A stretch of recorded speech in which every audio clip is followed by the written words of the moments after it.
Gode ruchi baru bengo so vano ita inini anisi wole. Eme chikala genu wa ire wane panditi timu shache tavo matimoni. Tax on the beat.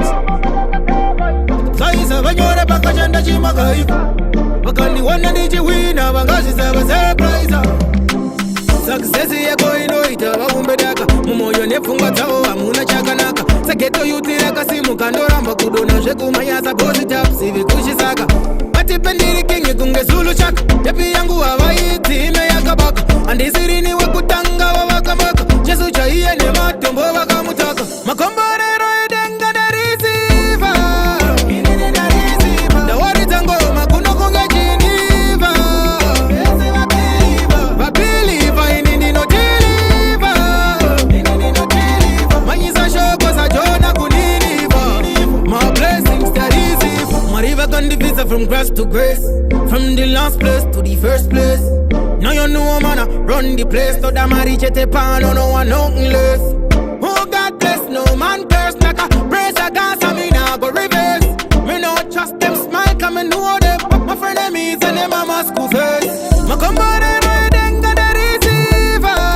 Inini the receiver. The worry tango makuno kunga Geneva.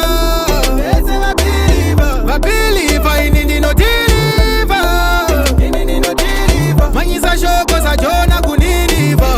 My blessings that easy. Baba kandi vaira nziranda kapoya wani. Makitore serondi ziva kunge poya mani.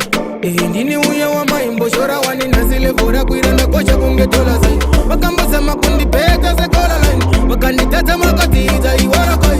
Nyangwandiri pasi pefu ne mopwe. Wani mire kupenye nini niri ngoda kai. Makombore roe denga da receiver. Inini da receiver. Da wari tango makuno kunge Geneva.